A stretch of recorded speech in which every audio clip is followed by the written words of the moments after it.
Who doesn't love a Scottish castle? Today, I'm going to take you castle hunting around Mull, one of my favourite islands. We've got 3 important castles to get round, with a few extra stops along the way, of course.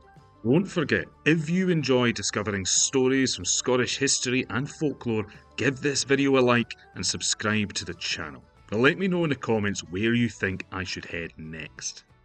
Now, first up, we have to get to Mull, and you've got the option of 3 ferries, but I am taking the main route from Oban to Craigmuir.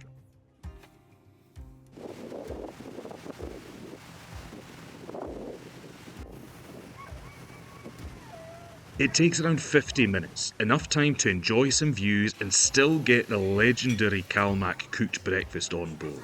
Now, if you're a quick eater like me, you can get outside and catch this view of Duart Castle from the water.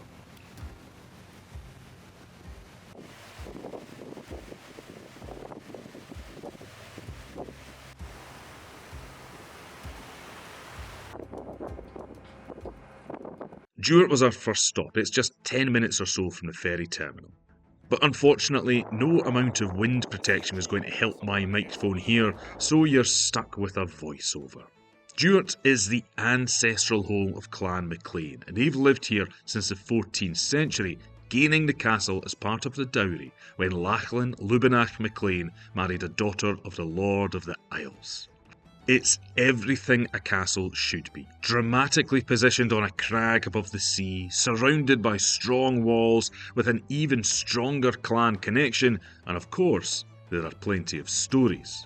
Sadly, the castle wasn't actually open the day I visited, but I've been inside before and I can highly recommend getting in there if you get the chance.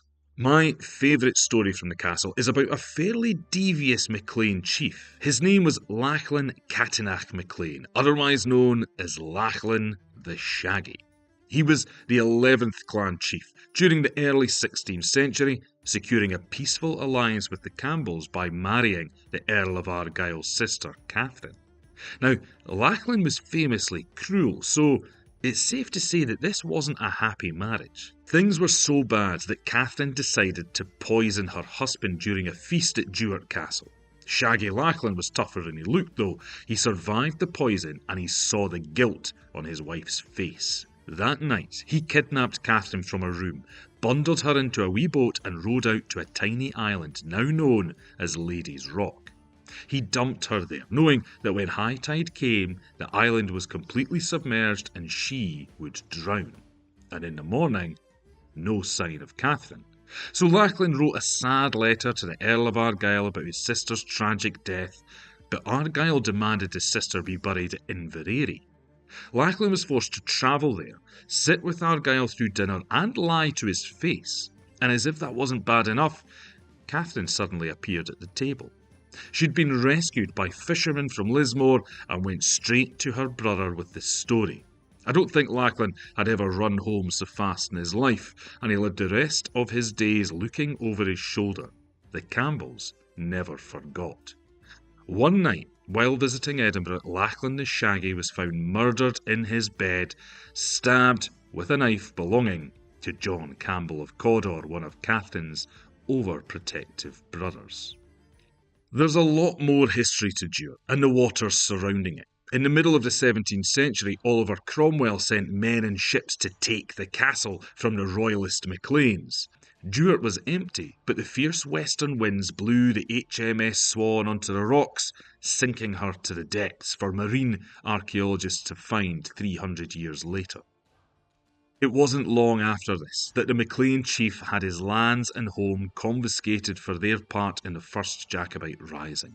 They would finally return home in 1911, and on the way out of Duart, you could pay your respects to the man who was responsible, Fitzroy Donald MacLean. Thankfully, in 1911, Fitzroy MacLean, the 26th chief of Clan MacLean, was able to buy Duart Castle back, his ancestral home, and restore it to its former glory, shall we say.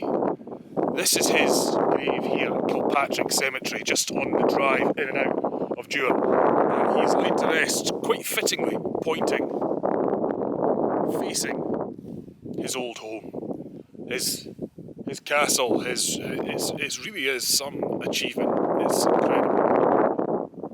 Now I know that MacLeans around the world are thrilled that Fitzroy took on the job and did what he did, and I am as well. Hopefully you appreciate it just as much. I mean, I wish that more castles could be restored from ruins, and if it gets back to that real clan connection and, you know, back to what they're for. You know, and the MacLeans still live in Duart today, but the vast majority of it is open to the public to tell the story of the clan and the history of the MacLeans and of the island, and it's brilliant. It really is. It gets to me a little bit.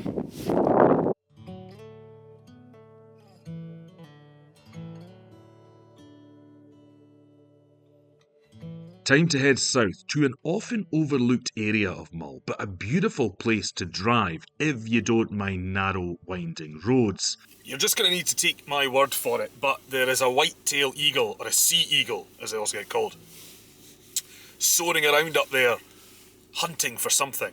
I keep seeing it, and I keep pulling over, and getting the camera out, and zooming in, and then it disappears behind the trees. So, it is there. I promise. Mull has amazing wildlife. But yeah, it's up there. Somewhere.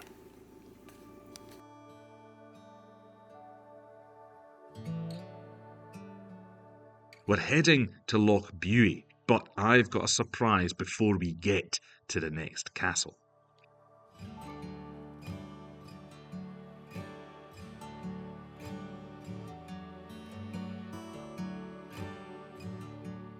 Now we're off to go see some standing stones, because when you have the opportunity to go see some standing stones, you do.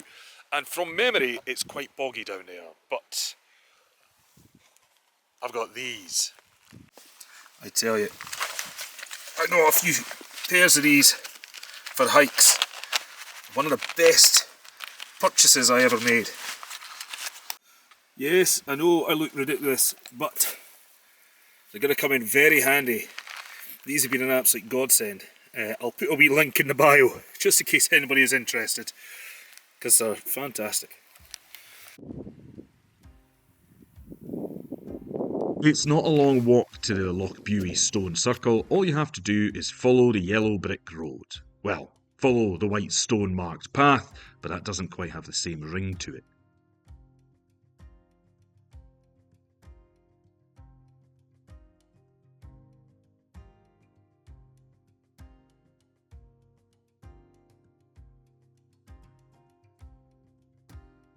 This is why these are very handy. And it's been pretty dry, even if it's February, recently. It's just coming up. I have to interrupt this coven of witches masquerading as sheep. It's a very scenic stone circle. None of them are particularly big, but they're perfectly formed. Raised around 4,000 or 5,000 years ago, its purpose is as unknown as the other stones scattered around Scotland, but it has to have something to do with Ben Buie rising in the background, surely.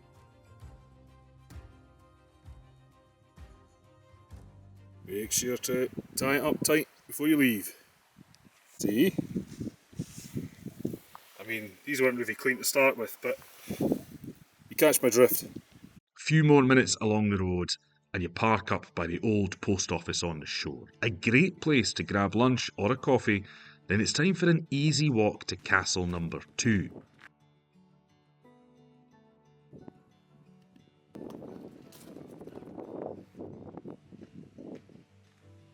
That's Moy Castle, home to a different branch of MacLeans, spelled differently but descending from the brother of that first MacLean of Duart. Legend says that these lands were originally home to the MacFadgins, but they allowed Hector the Stern MacLean to build his tower here. Once it was finished, Hector climbed to the top, loosed an arrow that pierced an apple out of the MacFadgin chief's mouth. The shocked man simply remarked, "I think it's time I was leaving." Sadly, there's no access into the tower, but It's just as beautiful as Duart, in my opinion, with an equally fascinating story. This is an absolutely beautiful part of the island. This huge bay here. Ben Buie in the distance there. On that side there's a long sandy beach. Perfect for a whole fleet of warships ready to sail out and raid whatever island that is down there. My favourite story from Moy Castle comes from when a chief of these MacLeans was Ian the Toothless, and he had a son called Ewan of the Little Head. They had some brilliant names. Ewan was married to a very grumpy MacDougall lady known as the Black Swan. Anyway, Ewan, as the son, the only son, he was given some land, but it was a little island in the middle of a loch, and his wife, the MacDougall lady, wasn't very happy with it. She thought they deserved more, they deserved better, and she constantly berated her husband to try and convince his father to give them something a bit more grand, a bit more nice. Maybe they could just move into Moy Castle early. Anyway, Ewan went to his dad Ian and he asked, and an argument broke out. Things got heated, so heated that Ewan picked up a sword and bonked his father on the head. Didn't kill him, wounded his pride. And Ewan, as he walked home that night, he spied a Bean Nye. Now, Bean Nye is one of the fairy people. She's the washerwoman, and she was washing bloody clothes down by a river. Usually, if you can tell whose shirt it is, you can tell somebody that's going to die in a great battle. Ewan managed to sneak up and grab the Bean Nye from behind, and she revealed it was his shirt that she was washing. Then she told him a strange prophecy. He told him that the next morning, if he was served butter with his bread, without asking for anything, he would survive. He would win the battle against his father and his father's men. If he had to ask for the butter, things were not going to go so well. Well, remember, his wife was the Black Swan. She wasn't particularly nice. She wasn't very generous. So that morning, he came down to breakfast. No butter was sitting on the table, and he waited, and he waited, and eventually had to ask for it himself. Anyway, knowing his fate was sealed, he rode off to battle anyway, and it said he fought pretty fiercely. Now, his father had allied with the MacLeans of Duart for his sins, and Ewan, the son's men, didn't stand a chance. They were defeated. God, I just heard something that sounded a lot like spurs. Spurs on a horse or a bridle clinking, which is terrifying because Ewan, as he rode around battle, somebody with one great big swing of a sword chopped his head right off as he rode past, and his horse just kept on going, kept riding and riding, and he was miles and miles away before Ewan slumped from his saddle. Now, his body, he was taken to the holy island of Iona to be buried along with all the other chiefs of MacLeans, both MacLeans. His spirit, though, doesn't rest. And that's why I got a little bit of a fright there, because he comes back as the headless horseman of Lochbuie, and he rides around. And hopefully he's not looking to take any more heads, because I'm quite fond of him. I'd just like to point out, I wasn't making that up for dramatic effect. It was the empty flagpole, the rope up there banging against the pole. That was what I was hearing. So I'm not mad, and hopefully I'm not going to be killed by a headless horseman. But the saga isn't quite over yet. Now, with Ewan of the Little Head dead, Ian the Toothless now had no heir. So MacLean of Duart thought he would take advantage of the situation, and he captured the chief of the MacLeans of Lochbuie after the battle, but for some reason couldn't bring himself to kill his distant related cousin. So he imprisoned him on an island in the middle of the loch. Right. So I got interrupted by some cyclists there. Now the story gets a wee bit far-fetched, but just stick with me, okay? MacLean of Duart is imprisoned Ian the Toothless on this island in this loch, and he can't bring himself to kill him. But he thought, I'll just wait for him to die there of old age, and he's got no heir, so all of his land will naturally go to the other MacLeans. If that works, I guess. Well, MacLean of Duart left Ian with one servant, one lady to help look after him, but he made sure it was an ugly old crone. Nothing against ugly old crones, okay? That's just how the story goes. But Ian refused to let his line die like that, so he gritted his teeth. Well, he didn't have any teeth, so he couldn't, but he gritted his gums and he got on with it, and that lady gave birth to Murdoch the Stunted. Now the story always makes it out like Ian had to really, oh, what a tough thing for him having to get down and dirty with this old crone. But I mean, he was Ian the Toothless. He doesn't sound like the most attractive man in the world himself. Anyway, Murdoch the Stunted carried on, came back when he was a bit grown up and took back Moy Castle for his branch of the MacLeans, took it off the MacLeans of Duart. So anyway, we've had Ian the Toothless, Ewan of the Little Head and Murdoch the Stunted. And to think people never come down to this side of Mull. It's packed with stories. Time to enjoy another beautiful drive back north. Mull is genuinely one of my favourite Scottish islands to drive around. I'll need to put together a video soon with some tips on driving in Scotland, but I do already have a blog post with loads of advice, and there's a link in the video description if you think that might help. Always make sure you look out for wildlife on the roads, like this weird looking chicken.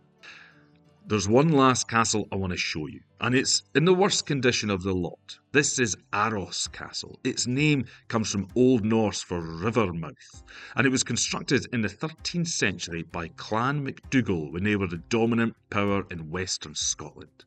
It doesn't look like much now, but this was once one of the most important places on Mull. The MacDonald Lords of the Isles used it as their main base on the island, issuing charters from here as if they were kings. The bay below was an important harbour, but once Tobermory was established in the north, it became mostly obsolete. Now, there's only one space for cars to park here, unless you're adding it into a hike, and it's fairly unsafe to do much exploring. So, unless you have as good an imagination as me, Aros might be one to skip. There was another castle on Mull, to the far north, Dun Ara, home to the McKinnons, but there's practically nothing left and I was short on time, so that was the end of my day, heading to Tobermory and a hearty Scottish meal in the pub Mishnish.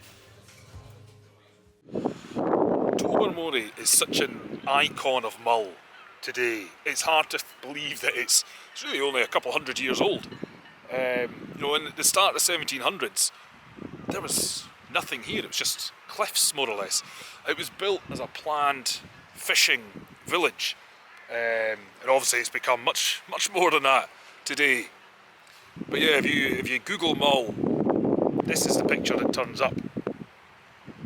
Although if you grew up in Scotland in the last 20 or 30 years, you probably know it as Balamory. There was a children's TV show called Balamory, which was set here with all the colourful houses. I don't know, if I sing the theme tune I'll probably put you off, but I'll do it anyway, because that's what going on through everybody's head. If you say Balamory, they'll go, what's the story in Balamory, wouldn't you like to know? And so on and so forth. Now, I hope you've enjoyed castle hunting around the Isle of Mull with me. Please do give the video a like, leave me a comment, share the video with your pals, and subscribe to the channel. Hopefully, I'll see you the next time.